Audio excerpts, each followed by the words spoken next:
leen jaajëfal si teewlu bi seen émission face to face dellu si ñu am mbégte bu baax a baax jàkkaarloowaat ak yéen di leen gërëm nag di leen sant ci teewlu bi saa su ne gis nañu loolu gis nañ tamit retour yi ñi ngi jégalu nag si mënuñoo tontu message yëpp waaye yëpp ñu ngi siy jot di leen si gërëm di leen ci sant. tey nag ñu am mbégte am gan nag la vraiment gan bu bees la ci man moo tax sax ma xaw a pinge samay cër tuuti vraiment ndax heureusement que galère ma pour am ko bien que mosuma ko ñeme invité xam nga man dama xaw a ragal tubaab yeeg yooyu donc vraiment ma góorgóorlu nag dëgg daal tey moom dama bëgg def émission bu slowly vraiment pour nag su ma ko invité waatee mu ñëw moo tax daal tey bi ngeen ma gisee ma xaw a yaru tuuti bu ma kenn mere xam leen rek ne sama invité moo ko waral ndax am na ñoo xam ne boo leen invité comme miinaguñu sama yëf il faut que ma xaw a régler sama pecc tuuti pinge samay cër donc tey ma am mbégte kenn du leen ko présenté xam ngeen ko ndax yàgg na ci landerneau politique bi di leen bégal ci ay xam-xamam xalaatam bu sell ci ay sujets yi nga xam ne poñe na leen yéen ngeen bëgg ci am ay éclairage mu ngeen xam ko bu baax nag ci économiste d'abord ndax homme politique ñun dañoo sonn ñun sénégalais yi ci am ay homme politique yoo xam ne amuñu métier moom nag am na métier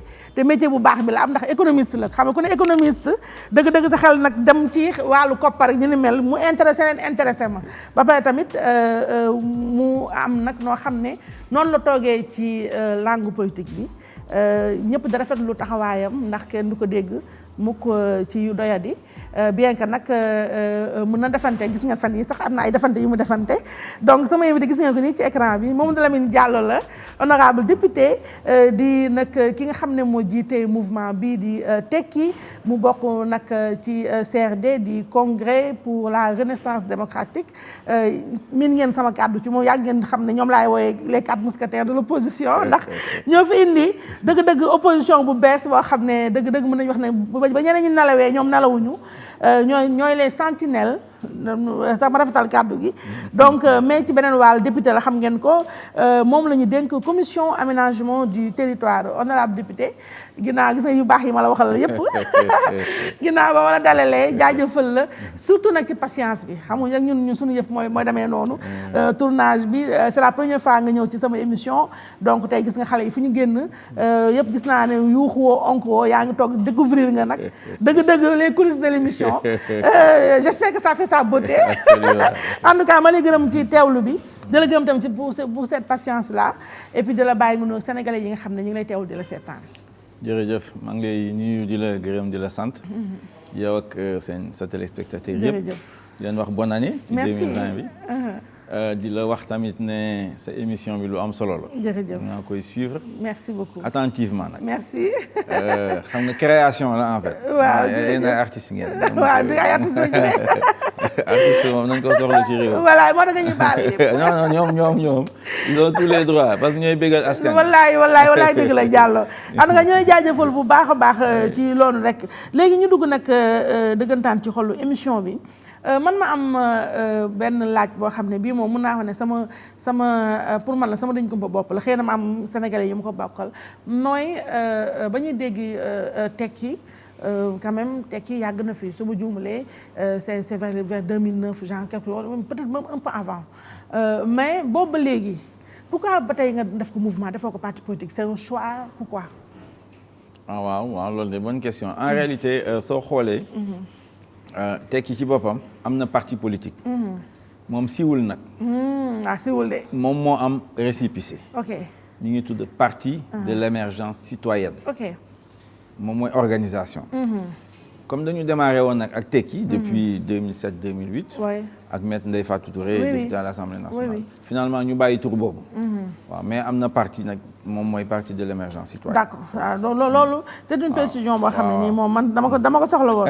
alors mu am nag ba tey ci tekki loo xam ne ñi ko seetlu bëri na sànq sax yaa ngi ma doon tooñ ci coulisse ma ne la am naa lu ma la bëgg a laaj nga ne ma xam naa ko xam nga ko laaj bi xam nga ko mooy nag tekki yore yaa fa ne.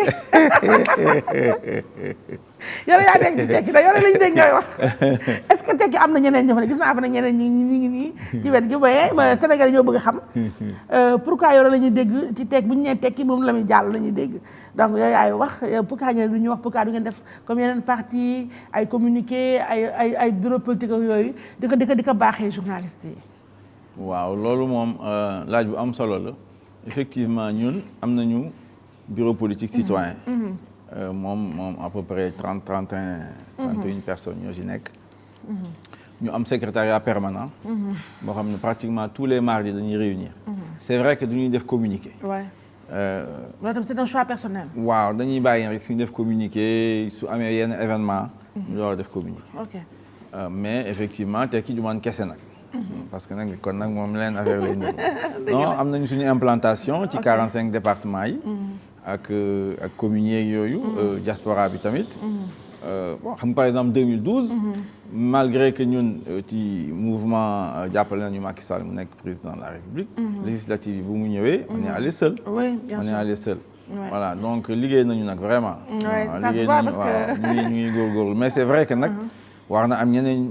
tekki yeneen figure yu war a mën a génn. mais est-ce que mel nañu ne est-ce que am nañu sa xarañte est-ce que. saf nañu comme yow. si. ouais am nañu am nañu saf. am na ay jigéen aussi am na ay jigéen ñu saf waaw ñoom Jëlima Camara ñoom Maïmouna Bamba Astou Kanaté ñoom ñëpp ñu ngi fii ñoom Ndeye Thiako Diagne suñu responsable département de Rufisque jigéen la.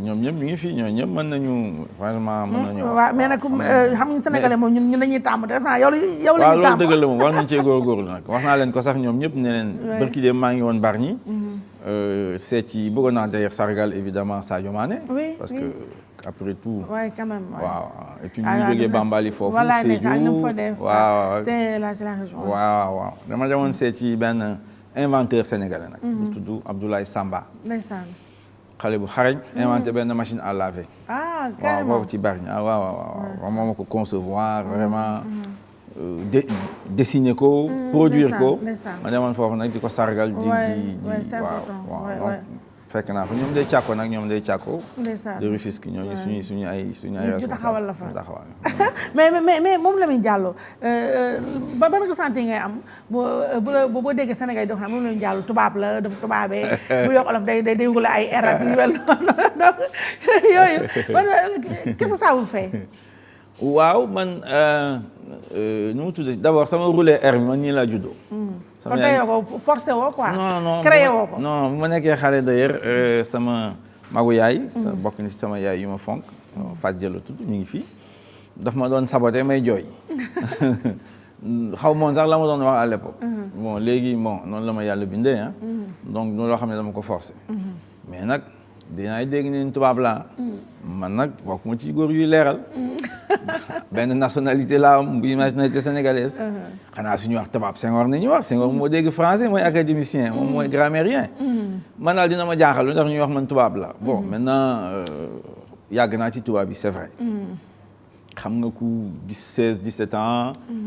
nekk ci internat. Louis le Grand nekk ak tubaab yi suba ngoon. du ñàkk ne évidemment am na ñu lay formaté. am nga ñooy réfléchir. am na ñooy analyser. peut-être loolu moo tax ñu yaakaar ne effectivement tubaab la mais am na lenn loo xam ne nag dama ko gëm. mooy esprit scientifique. mooy démarche scientifique. jàpp naa ne ci politique décision politique. loolu dafa war a am. gis nga tubaab yi. man loolu laa gëm ne fan la ñu rawee. aventure ambiguë xam nga ko. Cheikh Hamidou Kane Samba Diallo nee na ñoom comment ils peuvent vaincre sans avoir raison. évidemment à partir de Descartes. ils ont systématisé. esprit scientifique. naka nañuy doxalee méthode pour rechercher et avancer loo science beeg technique. ñun nag loolu teeluñu ko woon nangu. parce que suufiyanke yu fi newoon ci monde islam bi nanguñu ko woon au départ. ñu continuer ci nag ba léegi évidemment ça s'est imposé. soo ñuy gëstu tax ci l'islam dina ne pourtant l'islam waxoon na ko. donc léegi loolu nag lu ma gëm la. lu di ko pratiquer. mën na am évidemment di nga am décalage ak gaañ ak yooyu. mais du tere nag man nag du ma tubaab man nag waa fii mais est-ce que avant ñu jàll nag ci actualité politique bi est-ce que nekkul justement sénégalais yi perception boobu ñu am si yow ne kii voilà mooy tàmm nañu ko gis sénégalais yi nga xam ne de la diaspora ñoo xam ne qui ont vécu un parcours international. nationale après bu ñu demee seen vieux jours yi wala bu ñu demee pour faire genre xaaral ma ñibbi si au bled et puis jéem a voilà nekk genre Zoro yooyu damay défendre Sénégal yi nangam et que après mu am un décalage entre ñoom ak ñun ak yéen ak ñun et que peut-être loolu moo tax ba ci élection yi évidemment am nga ay résultats honorables d'où votre présence successivement ci Assemblée nationale parce que ba tekki juddoo ba léegi ndax comme ni ma waxee fal bi dafa am solo donc présence à l'Assemblée nationale pour moi c'est vraiment le top du top quoi et donc boobu ba léegi yaa ngi marqué sa présence à l'Assemblée nationale donc mais pourquoi nekkoo demoo au-delà est-ce que nekkoo parce que Sénégal yi c'est le discours qui peine à passer au niveau de la cible que sont les Sénégalais. loolu moom c'est certainement loolu moom dëgg-dëgg xam naa ne loolu mi ngi ci mais nag man bon tooguma ba pour mes vieux jours ne damay dellu si fii. mag laa mais du ma. oui bien sûr vous n'êtes pas grabataire je sais. mais en fait maa ngi dellu si Sénégal. juste avant la dévaluation. ok. à l'époque gouverneur banque centrale moom moo fekk muy liggéey banque mondiale. ne ma vraiment on est dans des situations yoo xam ne soxla nañ la foofu. alors bon suñu doon négocier ak tubaab yeeg yooyu y avait de nouvelles techniques et cetera. comme loolu man daal danaa ñibbisi. ñëw jàppale sama réew jàppale Afrique. ci loolu la ñu yaree d'ailleurs sama papa bu mu doon génn àddina nee na ma wut leen xam-xam ngeen ñëw jàppale si seen réew. yàgg naa fi nag dama doon liggéey nag. en coulisses quoi. ça fait trop de vagues. waaw liggéey bind. yooyu laa fi nekkee et cetera donc après finalement dem naa Union africaine.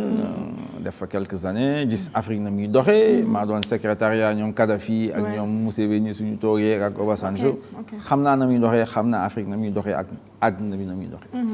bon su ko coup de circonstance évidemment bon dugg ci politique.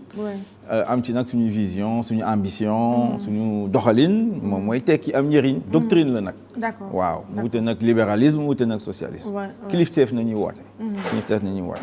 mais dernière question sur ce sujet est-ce que foog nga ni au rythme enfin en tout cas yëf yi ni muy doxee nii Sénégal que ndax fii boo xoolee Sénégal. ñaari doctrine en tout cas ñaari idéologie pour dire le moins ñoo ci politique ñoo gën a fës muy libéralisme et socialisme tous les présidents que nous avons eus c'est soit l'un soit l'autre léegi est-ce que foog nga ni yow offre politique bi nga leen bi nga teg ci kaw table bi foog nga ne in fine dina dem ba Sénégalais yi adhérer et puis voilà que Mamadou Lamine Diallo bàyyi toog ci chaise Macky Sall bi pourquoi pas au palais. waaw gëm naa ko nag loolu moo tax gëm naa ko. jàpp naa ne parce que évidemment ñooñu fu ñu toll nii jàpp naa ne mënatuñoo avancer. parce que soo xoolee sax libéralisme socialisme. ils sont en perte de vitesse. waaw donc d'ailleurs ñoo jaxasoo. exactement libéraux socialistes ils sont au pouvoir libéraux socialistes ils sont dans l'opposition donc bon voilà mais addina bi sax gis nga ñoom tubaab yi. ñoom moom seen idéologie yooyu jaxasoo nañu. extrême droite moo fa yéeg. kon nag léegi addina bi ci boppam moo toll fenn foo xam ne leneen la soxla. leneen la soxla ci nag ci loolu la ñuy liggéey. loolu mooy kilifteef. fii la jógee ci Afrique. fii lay dellusiwaat. waaw fii lay dellusiwaat. et puis ça va prendre enfin doo décourager vous avez donné le temps d'avoir. d'être patience. inna Allaha ma'as saabiriin loolu nga wax yàlla ñu lay. bien répondu bien envoyé je suis d'accord alors léegi ñu ubbi nag le volet carrément politique de cette émission ban jàngat nga am ci gitaanaas mattante bras de fer bu ndaw ba am diggante général Niang ak Famara Ibrahima Sagna général Niang mi jiite le dialogue purement politique et l'autre Famara Ibrahima Sagna celui dit national évidemment ñoom ñu nekk ñaar dinosaures yoo xam ne Macky Sall moo leen ressuscité donc ñi xëccoo benn fromage boo xam ne nous on comprend pas trop ça fait rire ou pas seen mattante boobu ñaar ñooñu. waaw mën nañ cee reetaan mais man dëgg-dëgg. oui c'est pathétique. waaw parce que ay kilifa lañu. exactement. Famara moom mën naa ne sama baay la waa Ziguinchor la sama xaritu pap la woon. xam naa ko depuis très longtemps. de temps en temps danaa koy dem seeti. man sax waxoon naa ko bu mu dugg ci yii. waaw mais l'appel des sous et tout ça. général Niang moom xam nga général la moom. waaw quand même waaw général ministre de l'intérieur ak yooyu yëpp. parce que en dialogue bi. man dama gisul. vraiment njariñam njariñam waaw parce que nag Macky Sall saa yu waree def réforme politique du tàggu kenn. dëgg la. constitution bi même waa gouvernement am ak waa APR. ñoom ils ont reçu le texte. à la dernière minute. ah oui ah oui sañ ñu ko weddi muy benn. bu ñu ñëwee ci parrainage bi. gis ngeen dañu yeewu suba ñu andi parrainage foofu ci discussion yi. gars yi ne d'accord ñu mu xëy yóbbu ko assemblée nationale. procédure d'urgence. yeewu suba mosu koo wax supprimer poste premier ministre. donc moom lu mu bëgg a def mu ngi koy def. ñaareel bi nee na moom mi ngi nekk 5-3-35. mooy programme am bu bees bi. moom moo wutu PS. donc pour moom xam na lépp. gëm na programme am mën na lépp. léegi discussion ak moom ci wàllum politique publique. dama gisul njëriñam. alors donc léegi su nekkee nag comme dialogue bu njëkk ba Oumar Sarr ci boppam moo ñu ko leeral. nee na dafa amoon accord politique préalable. donc dialogue boobu genre maquillage la daal. dañ koy defar ba mu rafet. man jàpp naa su nekkee ñoom si seen bopp na doon cotiser.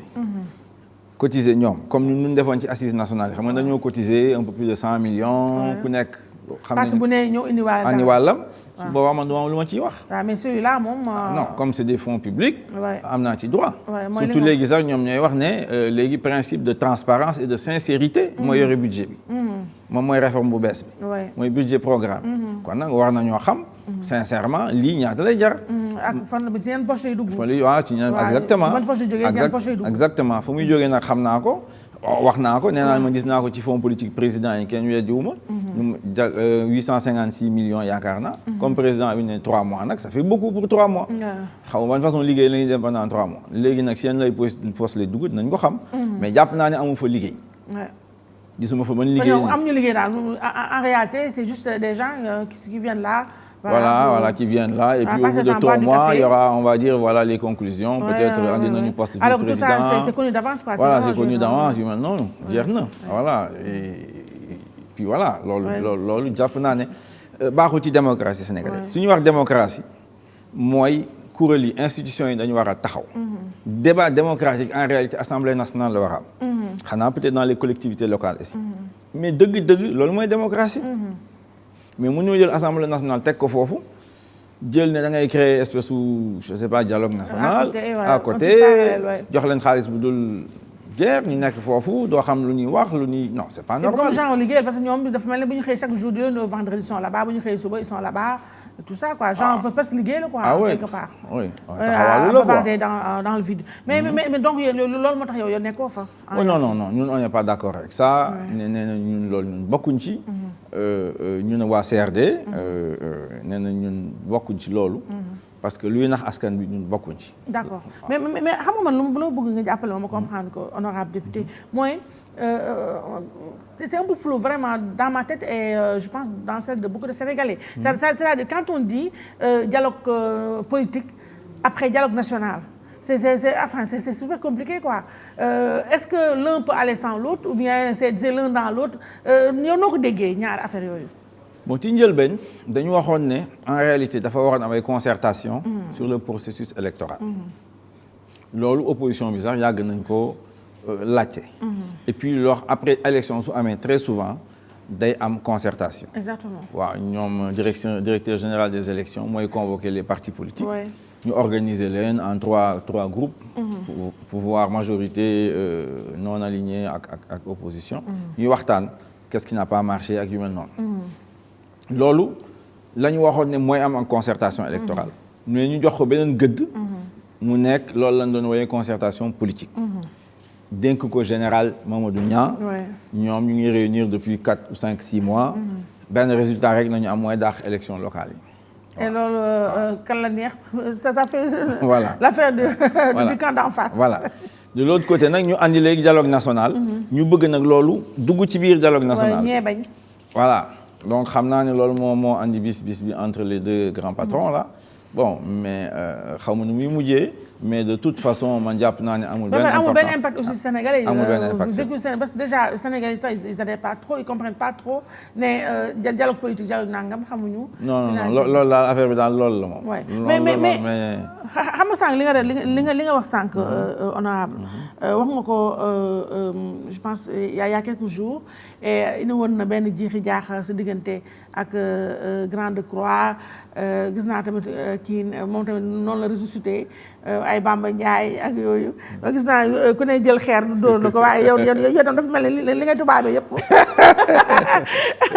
ko rokkos nga ba nga jël sa temps ba tontu gis naa ne wax ja fay na mais quand même terew ñu revenir si ndaxte wax nga wax sànq quand même un dialogue qui est parti pour durer 3 mois xaalis ba fay génn lu mu fay jur ak yooyu per diem yi fii Sénégal ñu bëggee per diem dégg nga donc nga wax ne ça coûte aux contribuables genre 10 millions par jour. Un truc qui est parti pour durer 3 mois. De quoi loolu moo ko naqare woon ak tout ça parce que da nga soulever un gros lièvre maintenant yooyu loo ñu si mën a wax lu leer ay firnde yu leer ci loolu pour ñu xam quand même dëgg-dëgg cette affaire là c'est super compliqué. waaw bon effectivement man Decroix ñoo bokk groupe parlementaire. xaw ma sax lu tax muy tontu. parce que à la limite. moom yoonam newu ci parce que du moom moo koy financé financement boobu Macky Sall son régime son gouvernement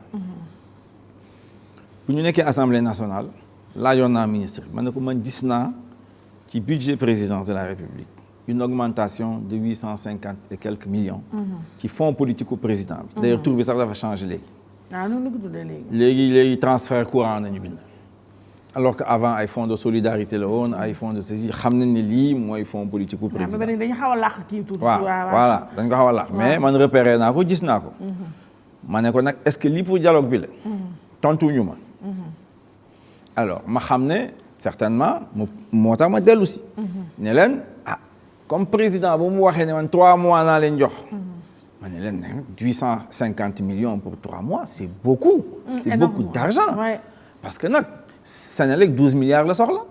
loolu la ñu wax moo tax ñu yokk tarif électricité yi. alors suñ ko defoon 11 milliards sax au moins mën nañu soulager ñeneen donc 1 milliard yooyu xaj na ci Sénélec. alors loolu moo tax ma posé question bi. ne leen lii jàpp naa ne ce n'est pas normal. 850 millions ou 6 millions ngeen ci dugal pour 3 mois. bon soo génnee jours fériés yi ça fait à peu près pour donner une idée aux Sénégalais muy 10 millions par jour. bu ñu cassé sax ma ne leen ça fait 10 millions par membre du comité de pilotage. yooyu ce sont des indicateurs. pour montrer naka la affaire bi amee doole. naka la bare aux yeux des populations. ak fu ñu toll. loolu moo tax ma def ko. bon léegi nag sama gars ñi kontaan nañu xaw ma lu ci seen yoon. parce après que ils se sont sentis mauvais peut-être xëy na da nga laal fu baax quoi.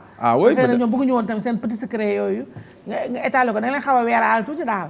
loolu la ñu merewee maa ngi jàpp waroon weer nag ndax ñoom ñi ngi doon lekk seen xaalis tranquille donc ñi fi ni après nga weer leen noonu jaay leen àddina waaw bon évidemment bon mi ngi noonu daal mais bon je pense que léegi comme de quoi moom ci boppam ne il a tourné la page on avance mais moi je suis vigilant parce que quand même c'est l'avenir du Sénégal qui te lu graaw mooy ba nga waxee loolu man dama doon xaar quand même benn démenti officiel quand même ndax d'habitude bi ngeen waxee surtout yéen les 4 mousquetaires ba ngeen waxee den affaire le camp d'en face rapidement ñu yónni bi kenn mu démentir la mais ba nga waxee loolu man ñoom Decroix laa dégg ñu yuuxu quoi mais waa APR kenn yuuxuwul. waaw nee nañu tekk. waaw dañu leen tekk noppi donc kii na di moo consent. non ku ne tekk kenn tekki moo lay woon yoon bi. waaw moo tax nga taalal lamp yi mais quand même est-ce que ce petit kii bi petit werante passe d'armes boobu ak sa gars yi nga bokkal opposition même si loolu naa si dellusiwaat léegi dafa mel ni Sénégal ñaari façon opposition la am est-ce que rafet na est-ce que ñoom Macky duñu leen xaw a reetaan tuuti Sénégal yi xaw gën a jaxasoo ne ñu suñu homme politique on les comprend plus finalement ñu bokk kan dañuy tërante si suuf. ñoom ñoo wax loolu kat. Moustapha Cissé Lo ci ñoom la bokk Bougazeli ci ñoom la bokk non ñoom koy amuñu lu ñuy wax ñoom ñoo amuñu lu ñuy wax kon bii bi phénomène la waaw ñoom bii moom maanaam ay débat la entre ñun te c'est normal d'ailleurs ñoom peut-être am na ñu ko gisee man am na ñu ma ko gisee mais est-ce que mën leen waxtaan téléphone wootante genre ngeen waxante. non waxtaan nañ ci depuis longtemps. ça fait des mois. ñoo bokk Front de résistance nationale. Front de résistance nationale waxtaan nañ ci amuñu consensus. ci point boobu. bon mais chacun est libre. loolu lay demee mais. dëgg ci affaire financement bi man xaaruma woon foofu Decroix ak ñoom Bamba Ndiaye je ne vois pas pourquoi day dugg ci de toute façon maa leen ko gën a xam. donc terrain boobu suñ ci duggee dañuy sonal seen bopp. waaw man teel nañu daw. loolu daw ci góor a la bokk. waaw ba ca des mooy xam nga honorable dialogue bi man dama ne su ma nekkoon su ma bokkoon opposition man dinaa góorgóor ba teel ci génn parce que li mu yàq ci der mu ëpp li mu defar déjà. ndax déjà ñu ngi naan ña fa nekk ñëpp opposition ña fa nekk ñëpp dafa am lu président Macky Sall sexal nànk ci suuf moo tax gis nga ñu bëri dañoo xaru waxatuñu donc nit ñaa ngi ku ne jëm nga ne wax loolu chaque jour ma invité fii kenn mu ni na gars yi wax waaye férocement ces gens là ne veulent pas parler donc xam nga nag wax dëgg yàlla mu ku taxaw ne carrément maa tey damay muuma loolu vraiment on peut même pas kenn mënu ko teg flingue ne ko il faut parler à tout prix donc ñooñu est-ce que gëm nga ne li nga xam ne sénégalais yu bëri loolu la ñu subadoore mooy que président dialogue bi en réalité Cheikh yéen waxoon na ko fii keroog c'est du cinéma du théâtre Sénégal yi gëm ko et que li ci président Macky Sall bëggoon am na ko noppiloo opposition bi ñu wax dite classique par divers moyens ay weccet ak yooyu ak aussi gëmloo leen ne à la fin de ce soi-disant dialogue ñii dañ dugg ci gouvernement bi ñële xëy na ku ci amoon ay problème ay weccet ak yooyu ay bor toppale seeg yooyu fisc bi nga xam ne yónnee na leen ko dina ko teggeeg yu mel noonu genre daal finalement c'est une grosse farce vraiment sur le dos des Sénégalais deal la daal waaw man kenn jàpp naa ne ay deal politique moo ko lal loolu moom. c'est clair waaw c'est clair. Ouais. amul benn logique politique. amul benn logique boo xam ne mën nañ ne lii. dañ koy def pour avancer loo. par exemple suñu waxoon ne dañ doon dialoguer sur le terrorisme. parce que c'est un phénomène qui ravage suñu ay Mali ak Niger ak yooyu. mën nañu comprendre ne effectivement mën nañu toog. waxtaan entre ñun ni lii di ñëw li raam ni lan la su boobaa évidemment y aura ay centres d'études stratégiques ak yooyu mais c'est pas 3 mois quand même loolu nit mën na koo nangu mais lii ay commission ressources xaw minérales ay commission yooyu fu caaxaan la Macky Sall bés bu yàlla sàkk am na woteel nañ ko budget 2020 donc programme am na budget 2020 bu ko Assemblée nationale woteel donc moom mi ngi avancé wax naa fi sànq ne bu muy supprimer poste premier ministre tàgguwul kenn en tout cas tàgguwuñu kenn yëgu ko peut-être am na ñu mu tàggu ci opposition mais ñun yëguñu ko donc soo ko xoolee ba xool effectivement deal politique rek moo mën a nekk ci suuf c'est-à-dire que d'accord nañu ñoom déjà lu ñu war a def lii dañ koy maquiller ce qui fait que à la justifier noonu ñu ne c'est les conclusions du dialogue national ñëpp ci ànd su boobaa nag ñu mën koo appliquer su nekkee lu war ay loi la wala su nekkee ay modification constitution su nekkee comme tu dis entrisme dans un gouvernement wala ñu ressusciter Sénat wala ñu créer poste de vice-président loolu yëpp mën na cee génn voilà statut du chef de l'opposition statut du chef de l'opposition yooyu tamit kooku moom waxtaan nañ ci moom bindoon naa ci temps yële waaw amoon naa ci ay firnde ñu leer oui waxtaan nañ ci c'est clair chiffre 2 milliards boo ma waxoon man inventé wu ma ko waaw budget bi waaw donc yooyu yëpp waxtaan mais xam nga boobu nag bizarrement foofu tamit est-ce honorable vous êtes pas tiré une balle dans le pied parce que ki ñu ne moom le président Macky Sall nar a yàqal statut du chef de l'opposition mooy ki nga àndal 2019 ci élection présidentielle yi en l'occurrence Idrissa Seck waaw naka laa tiré moom. parce que yow moo doon sa candidat. waaw moo doon sama candidat parce que loolu. ça c'est de l'ordre du passé. waaw enfin moom mën nga ma ko rappeler parce que effectivement dëgg la ñun.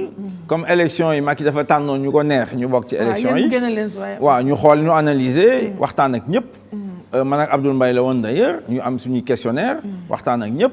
bu ñu analyser réponses yi ñu ne Idrissa de moo gën a jege réponses yi ñu ñuy xaar donc ñu ànd ak moom jàppale ko donc base claire yooyu la woon mais mosuñoo waxtaan ak moom affaire au chef de l'opposition bokku ci mosuma ko dégg ñu waxtaan ci ak moom ci mbir boobu kon nag léegi su nekkee daf ci war a dugg ça n'engage que lui ça ne nous engage pas mais est-ce que depuis lors vous êtes vu yéen ak Idrissa Seck parce que lui il a pas tiré le bilan de ces élections là en tout cas pour autant que je sache waaw enfin ci benn fànn au moins def nañu benn livre blanc waaw livre blanc waaw. mais ça même ça aussi bon livre blanc. on a fait un livre blanc c'est vrai de prendre le micro et de répondre à des questions. waaw c'est vrai que nag amul suite. amul suite loolu moom dëgg la parce que amoon nañ ay recommandations yu ñëwoon ci livre blanc yi. suivre ñu leen topp ñu leen. exactement donc loolu côté boobu wax nga dëgg.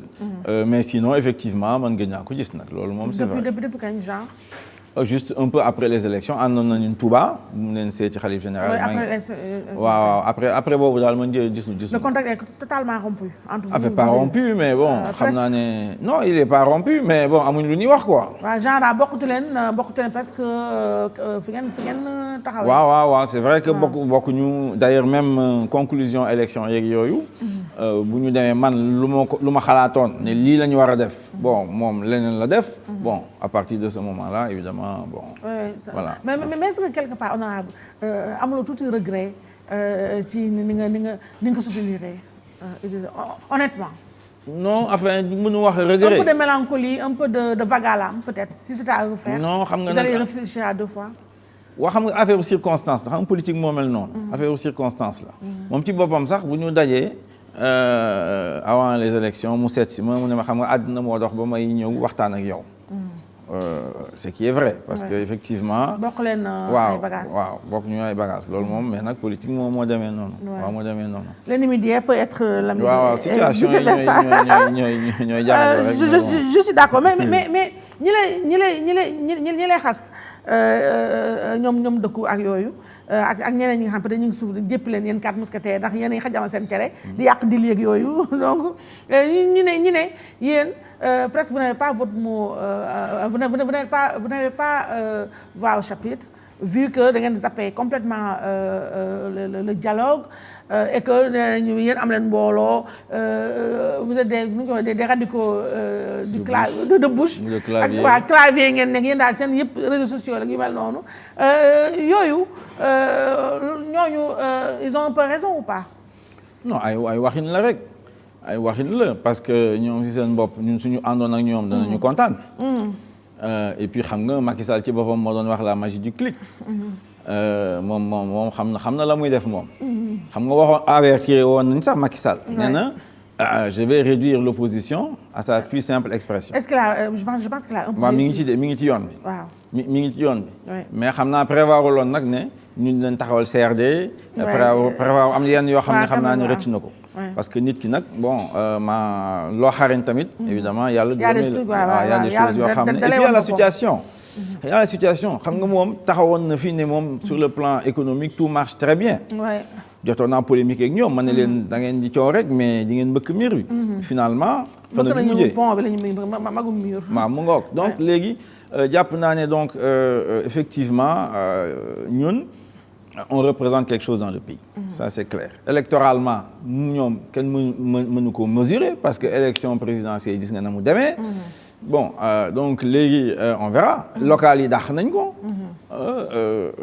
alors qu'il y avait pas de raison. Finalement il y a pas de baromètre quoi. Il y a pas de baromètre bon sauf chacun fait ses sondages. et puis non waaw mais en tout cas ñun ñu ngi wax ak peuple sénégalais bi. peuple bi ñu ngi déglu. leen lañ leen wax dialogue bi ay naxaate la. ay yàq xaalis la. voilà. mais honorable est-ce que quand même. dafa mel ne dafa bëri ay camp yoo xam ne ñoo jàkkaarloo.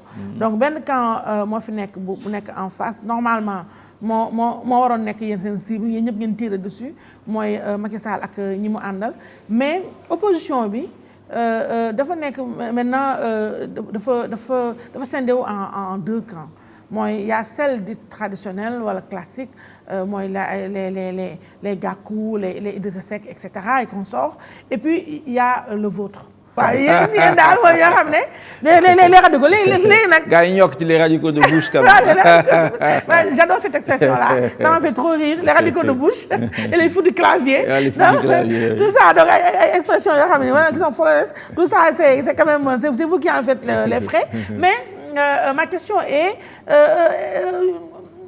je veux pas parler de pluralisme ou bien en tout cas ni mu amee ni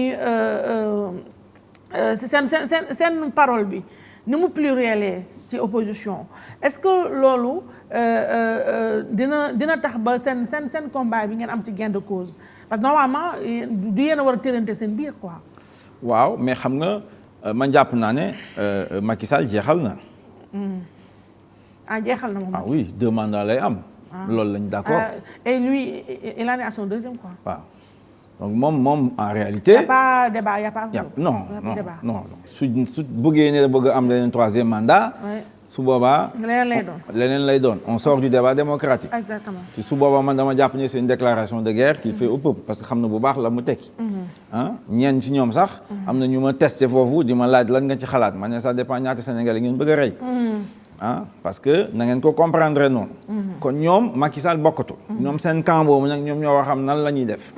finalement en réalité débat bi ce sera entre nous. lay wax ni oui ñu xam ku nekk fan nga bëgg a yóbbu Sénégal. exactement yan kuréel nga bëgg a taxawal. loolu débat boobu dafa war a am entre ñun. kon moo tax finalement kon seen coow li c'est une bonne chose.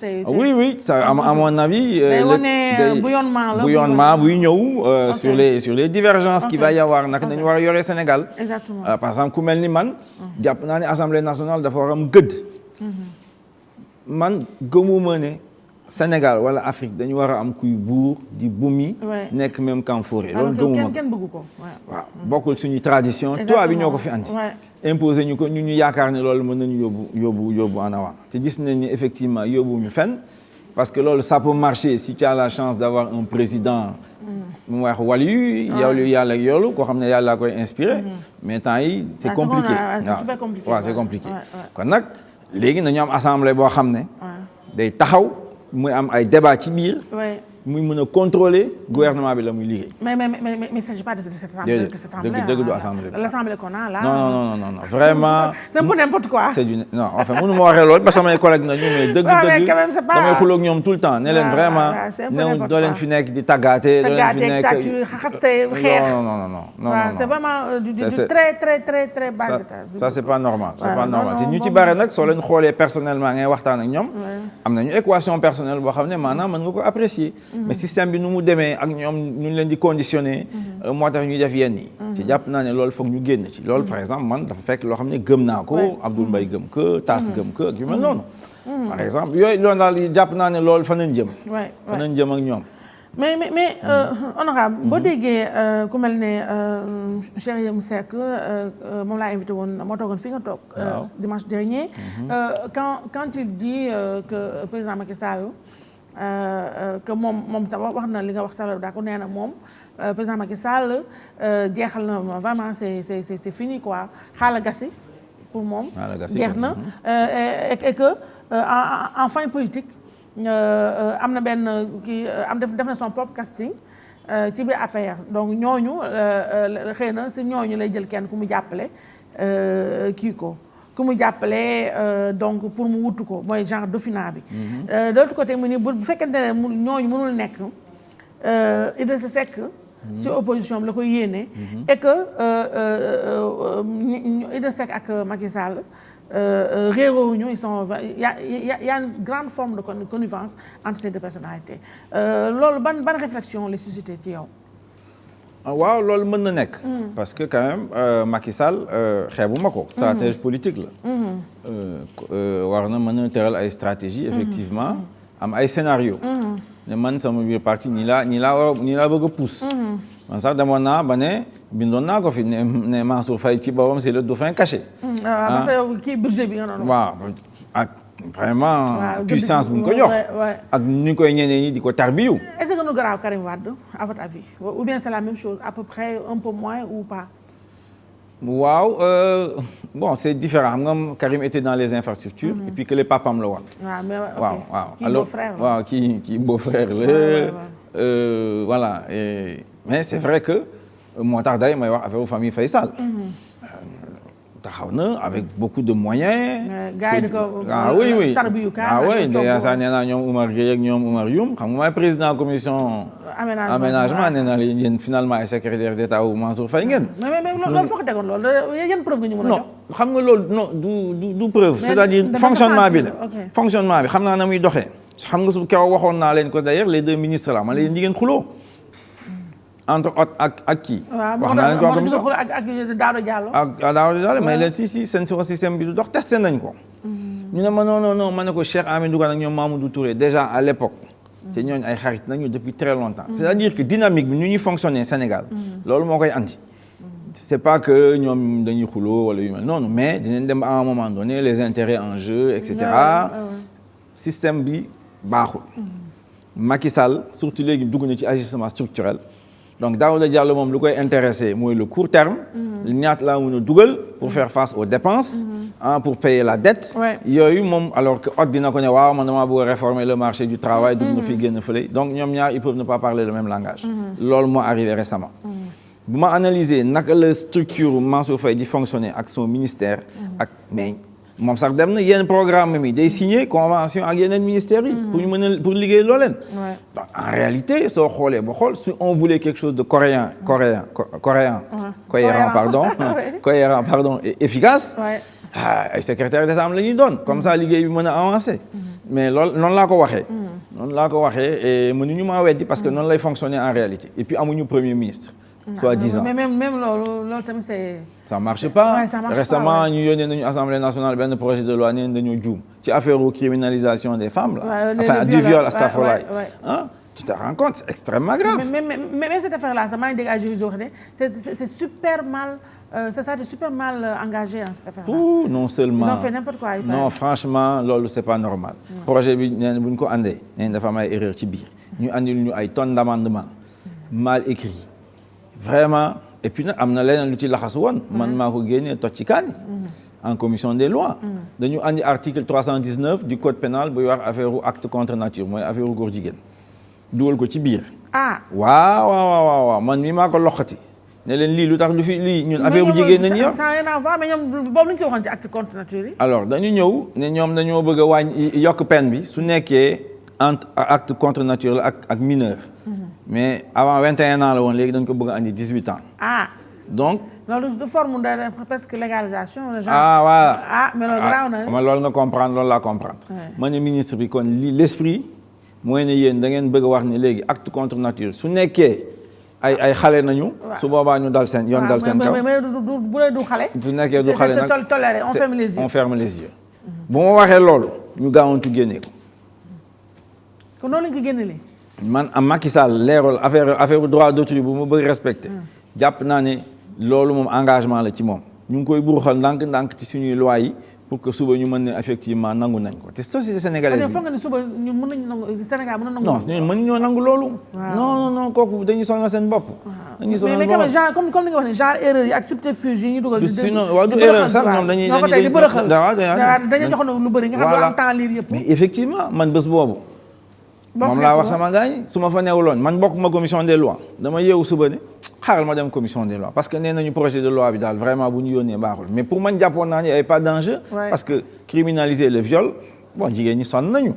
ñu ngi ciy kaas ak yooyu ñun ñëpp ça nous fait mal affaire Binta Camara bi et cetera donc ma ne donc amuloon enjeu politique vraiment. mais ma ne quand même ma dem xool lu fa xew. ndekete woo lii laa fa fekk. heureusement moom boo ñëwul salaire catastrophique. yàlla sutural na société. alhamdulilah alors léegi nag honorable député moom Lamine Diallo.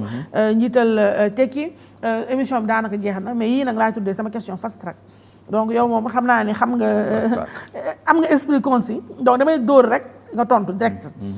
seen absence ci dialogue bi est-ce que du am lu muy yàq peut-être bi nga fa toogoon dina am yu mel nii ngeen mën ko fa wax wala xam lu xew ak pour éviter suba bu yëf yi jàllee ngeen subir ay yëf yoo xam ne bokk leen woon ci bañ cay togg. xam nga foofu. ñooy waxal. ñoo xam ne am nañu déjà seen point de vue. ñoom ñoo fa nekk. donc débat foofu sax man dama gisul intérêt bi. et puis de toute façon nu muy demee Macky ñu ngi koy organiser mooy ne souvent ñoom suñu d'accord lee entre ñoom moom mooy décider. ok moom mooy arbitre te lu ko neex lay def. d'accord alors ba ca des mooy plainte bi nga defoon yow ak Abdou Mbaye bi ngeen déposé woon ci doyen des juges ci affaire Petro-Tim bi fan la toll. waaw fu ñu toll nii daal moo avancé gul. kenn wax leen dara. si man jot naa ci waxtaan ak juge d'instruction bu ma wooyee moom ci plainte bi mu doon toppatoo. waxtaan nañ ci ak sama avocat. nanguñu ba léegi joxe ñu consignation pour mën a commencer liggéey bi. parce que ñun suñu plainte c'est différent ak moom lu muy wut. xam nga moom mi ngi wut affaire détournement des deniers publics ak yooyu. ñun nee nañu y a un faux. qui a dans le décret de 2012. un faux intellectuel boo xam ne effectivement moom moo tax Petrotim après Timis Corporation am bloc bi loolu moom moo tax ñu mën ko après céder à BP ñun loolu nañuy contesté Abdoul Mbaye ci boppam il est partie prenante parce que moo contresigné décret bi man député là je défends le peuple donc vraiment la partie civile a son sens mais ba léegi avancé wul dem nañu nag à la chambre d'accusation tontooguñu léegi nag on a une autre stratégie xam naa ci fan yi di ngeen déggal lu ñuy def d'accord normalement jour bi ñuy enregistrer cette émission là le vendredi là xale yi ñoo lànk ñoo bañ ñi ngi marche ci yokkute électricité bi mais ñooñu gêné wu la choqué wu la le fait que barki dem ñu dem seeti Ablaye Wade bi nga xam ne ñu bëri si ñoom ñoo taxoon ba ñoo fi indi woon 23 juin bi nga xam ne moo yankal bu baax nguuru Ablaye Wade et après ñu retourné waat seeti ko tout ça pour jàpp ci combat boo xam ne sax ñu ngi seeti politique yeeg yooyu c'est pas un peu incohérent dans la démarche non. ah man mii de maa ngi woon 23 juin. te bokk naa coalition ak Ablaye Wade 2017. politique moo demee noonu. xam nga Ablaye Wade sur le plan de la démocratie. man xam nga man je suis libre. mbokk ma ci ñu mu créé. parce que su créé des fois day am ay clones yu mel ni yu muy clones yi Macky Sall ay njaaxuma lay dem ci moom sax lay daal gis nga loolu. bu baax. donc moom. démocrate la. seete woon nga ko sax yow. waaw démocrate la et puis am na xam-xam man saa yu ma demee seeteeg moom dinañ waxtaan ci lu bare. dinaa fay jëlee vraiment ay. intellectuel la homme politique la il a une dimension boo xam ne donc xale yi dem seeti ko c'est normal. parce que c'est un combat démocratique. tey affaire électricité beeg yooyu. nee naa c'est pas normal parce que ñoom ñoo ñu fi waxoon ne. y a pas de problème nañu baisse ci tarif yi. ñoom ñoo waxoon ne Sénégal day exporté. léegi gis ngeen ñu ngi fi andi genre ay barge lañ fi andi di yokk tarif yeeg yooyu.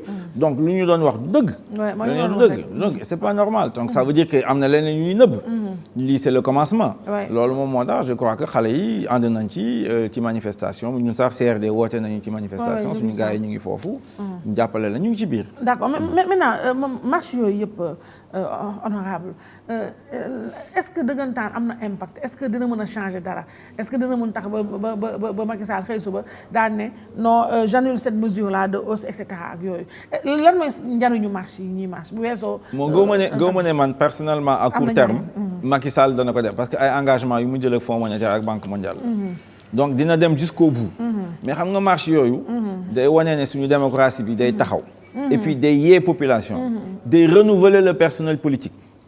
ah oui parce qu'il y aura d'autres leaders politiques yuy màgg il y a les jeunes de 30-35 ans ñooñu effectivement xam nga américains ñoo il faut 15 ans pour former un bon leader politique te on en a besoin parce que Sénégal fu mu jëm léegi ak pétrole beeg gaz bi ñu muy ñëwee yooyu ak statut bu ñuy am en Afrique et dans le monde ak éco buy ñëw il faut que ñu am ay leaders politiques yu taxaw te nag ci yu mel nii nañ leen di former donc manifestation yi foog bu am su Macky delloo ginnaaw alhamdulilah rabbil alamin il faut continuer di manifester avec plusieurs formes c'est ça qui va développer la conscience démocratique. d'accord ba ca des mooy est-ce que xalaat nga ni lu mel ne bii nag mooy avant-dernière question un petit mot aussi éco xalaat nga ni éco bi dina am su ñun su ma nee ñun. mooy ñun africains yi amee sénégalais particulièrement dina am suñu vraiment benn impact bu positif par rapport ak CFA. waaw xam nga yàgg na am débat ci affaire u CFA ak ECO. xam nga le problème réforme yi buy dugg si dañuy changer d'abord signe monétaire yi. du tudd ci franc CFA ECO lay tudd c'est vrai que franc CFA c'est colonial. xale yi nangootuñ ko. donc te monnaie affaire u confiance. donc xale yi suñu amatulee confiance de plus en plus on a intérêt à changer ça tubaab bi ils ont compris ça les dirigeants ñoom Ouattara xam nañ loolu bu baax ñaareel bi mooy bon organe de direction yeeg yooyu bon commission bancaire tubaab yi c'est plus la peine ñu nekk fa c'est normal bu ci mujj mooy réserve yi yu ñu doon jël suñu amee ay exportation ay devises ak yooyu ñu jël avant c'était ay 80% léegi 50% na ñuy jox français placé ko foofu dans un compte léegi on a la possibilité de récupérer les 100% gérer ko au niveau de la banque centrale. pour l'instant loolu la ñuy avancer. mais débat bi yàgg na fee am. entre les économistes. ñun man par exemple 2004 bu ma bindee le Sénégal un lien économique j'avais pris position. ne suñu bëggee am industrialisation. suñu bëggee accélérer la croissance ak émergence yooyu. il faut que ñu changer suñuy defee politique monétaire. il faut qu'on ait l'union une politique monétaire plus active. mën nañ ko techniciens yaa ngi fii xale yi xarañ nañu mën nañ ko def mais le saut doit être politique. te fan nañu ñu xaaree léegi. si l'ECO s'engage à faire ça jàpp naa nañ mën a avancer. dinañ mën a liggéey ak Ghana dinañ mën a liggéey ak Nigéria waruñoo ragal liggéey ak Nigéria ak Ghana. parce que France ci boppam ragalul liggéey ak Allemagne. ak lu mu jotee ak Allemagne. donc finalement ñoom gëmm nañu Mitterrand dem jubboog ñoom. ñu créer l'euro ñun tamit war nañoo mën a liggéey ak Ghana. ak Nigéria am monnaie boo xam ne dina am doole. te loolu c'est à la portée effectivement su loolu su amee c'est très bien pour le Sénégal. maintenant nag si ça ne marche pas. dégg naa am ne suñu yenn économistes yi di ko wax man ànduma ci. dañu war a am balkanisation monétaire mooy Sénégal dafa war a am monnaie. Guinée-Bissau monnaie. Gambie ak Guinée Bissau Mali c'est compliqué. c'est très compliqué mooy loolu man daal gënalu ma. d'accord alors moom Lamine Diallo ñu terminer ak benn laaj boo xam ne dama ko yàgg dégg. vous concernant ñu ni boo gisee nga radical comme ça kii taxaw fi nga sa yoon nekku si c'est parce que vous êtes multimilliardaire. que yow amoo problème yu gars yi amoo problème sama xeet gi lu ñu am problème lekk ak naan ak yooyu moo tax que Macky Sall mun la corrompre munoo dugg ci ay bagages am ak yu mel noonu parce que voilà mine yeeg yooyu ñoo la riche. moo tax dafa nee na nous avons une opposition super riche et quand on parle de super riche c'est vous et Abdou Mbaye sa compagnie. Ça me fait rire. Ça me fait rire. C'est pas vrai, vous n'êtes pas riche. Mais je ne suis pas riche. xam nga lu ñuy wax riche. Je ne suis pas pauvre. loolu moom dëgg la. mais je ne suis pas riche. Parce que. bon parce que man je n'ai pas cherché la richesse. su ma bëggoon xaalis dëgg damay def ni sama collègue yi dem dans les fonds d'investissement dans les yooyu ñoom ñooy j'ai beaucoup d'amis hein. retraités nañu bon ils sont tout de suite millionnaires en dollars yooyu defuma ko. man sama pap lu ma wax wut leen xam-xam ngeen ñëw développer Sénégal. ci loolu laa nekk. mais lenn la ñu xamul. yàlla su la dénkee wala saw fa yuuti rabbu ko fa tarda da lay jàppale. man dama mandu. man ñu ma xam. vraiment nekk ak man sama mbokk yi sax ñu ci bari xamuñu ma. dama mandu. alalu àddina tiitalu ma. dara feesul sama bët. def naa fu nekk donc yooyu man yëngalu ma. damay politique. parce que dama xam ne l'Afrique c'est l'enjeu du monde. bind naa ko nee naa la maa doon secrétariat ñu doon def ay ñoom Obasanjo ak ñoom Kadhafi. yàgg naa leen gis musuma leen ñaan xaalis du ma leen ñaan xaalis. aw ma affaire ak ñoom ci loolu. te nekk ci ay deal ak yooyu. non aw ma jot boobu. su ma jógee ci politique ak économie man lu may toppatoo mooy fu ñu toll dans la mécanique quantique ak lu ci alxuraan wax loolu lay liggéey. loolu moo ma intéressé. ak xale yuy inventé ay kii ma dem jàppale leen ak yooyu la ñuy wax. léegi nag ñu ngi may dëkkal fu nekk ne damaa jël or bi yëpp jox ko sama jabar. sama jabar moom IMC. bon man maa ngi leen di xaar nag. mais loolu dëgg. maa ngi leen di xaar ci taat man kenn maa ngi leen di xaar sama cible bi laay xaar. yenn journalistes yi ñuy wax noonu di sànni wax yooyu maa ngi ne tekk. am na ñenn noo xam ne ñoom laay xaar bés bu ñu waxee drone laa leen di yónnee drone politique. oui carrément oui non man nag du ma caaxaan xam nga nag man dama bëggoon nekk militaire. bu ma nekkee xale. ouvrage seconde guerre mondiale yooyu yëpp laa doon jàng. bu ma nekk ay CM2 yooyu de. sama baay bu mu ko gisee ak benn xaritam colonel Abdoulaye Traoré la mujj à l'époque moom nañuy wax Patra. ñu commandé école militaire ñu ne ma kii bu leen ko bàyyi mu def armée. effectivement ñu jëlee ñoom moo tax de ma def école militaire mais finalement l'école politique de Paris c'est une école militaire. donc xam naa ci tuuti. généraux yi ñu ci bari samay xarit lañu. kon nag moo tax saa waay bu mu doon ne moom général ak ay étoiles. ma nee naa ko nag attention général ñaari façon la man nga mujjee comme Pétain wala nga may ñu Souleymane bu Iran ñu sargal la da nga xam nag ban ngay choisir maa ngi leen di xaar nag maa ngi samay drone di leen xaar. en toute sérénité en toute sérénité. moom Lamine Diallo la woon njiital la Tekki en tout cas c'est la première fois ma invité mais j'espère que c'est pas la dernière fois. macha allah j'espère que je me suis bien comporté. non je ne sais pas fait peur. non c'est vrai que bon xam naa ne nag yow moom xam nga artistes yi.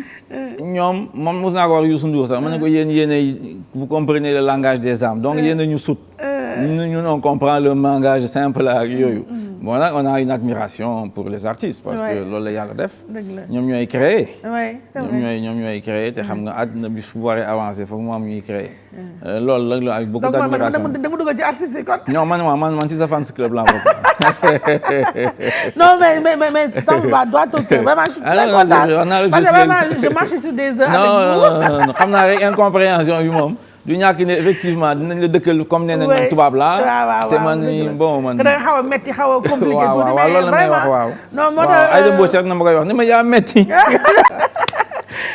non vraiment kontaan naa vraiment ci dalal la je sais que doo fi gëj ndaxte ñu mel na yow dañ ñun yéen ñuy jàppale ñu xam dëgg-dëgg li xew ci réew mi ak surtout nag yëfu koppar yooyu nga xam ne quand même bëgg nañu xam dëgg la suñu xaalis fu muy génn ak fu muy dugg fan la jëm te ku bu ñu amee chance am ku mel na yow nga xam ne xam nga yëf yi te am nga en tout cas doo parloo ci jox ñu information bi mais nous c'est vraiment tout bénéfice pour ñun.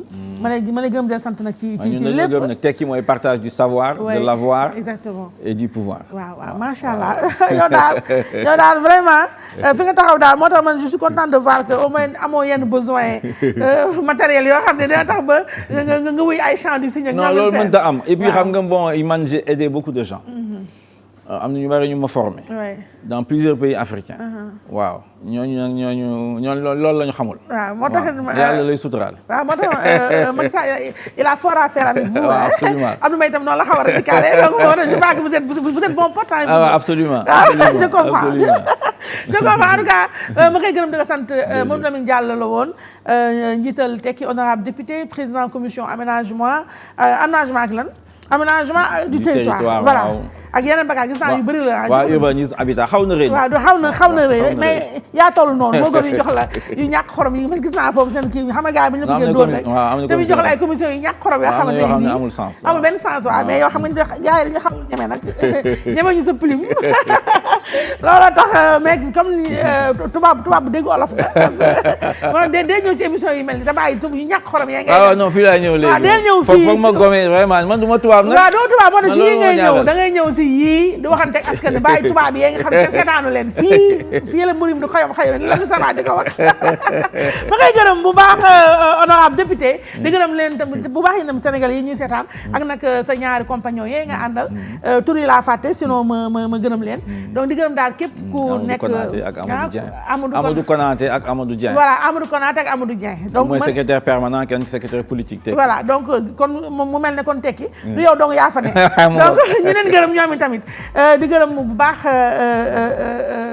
sama équipe bi ki ma jàkkaarloo laa amul envie nuyu moo tax xam naa damay lépp gërëm mi xale yi jël lépp rek teg ko ci loxo Ibrahima Cissé mi nga xam ne mooy produire mooy def yëf moo nekk tam ci réalisation c'est vraiment daal macha allah daal Cissé yàlla sa jàmm yàgg di gërëm nag bu baax sama yaay moo ma jur Ndeye Cissé mi ngi pigi nee na année bi neew ma ko happy new year donc maman happy new year Ndeye Marème happy new year mi ngi foofu Pikine Cité Sotiba ak sama rakk yëpp nag di gërëm bu baax di nuyu sama papa sëñ Maodo Sy Dabakh ak sama bàjjen yaa Sophie ak sama sang yi ak sama sëriñet yooyu ñoom Fat Si ñoom Tabu ñoom Xayri ñoom ñëpp Kalsum ñëpp ñu ngi foofu virage di la gërëm daal ñoo xam nañu man xam naa donc ma yemale ko foofu ak Ndeye Malle ma doo xam fu mu ne daf may daw na Ndeye Malle ci make-up bi mu dafa daw glam style bàyyi ma doo moo ma defaral make-up bi dafa ma tudd nga touche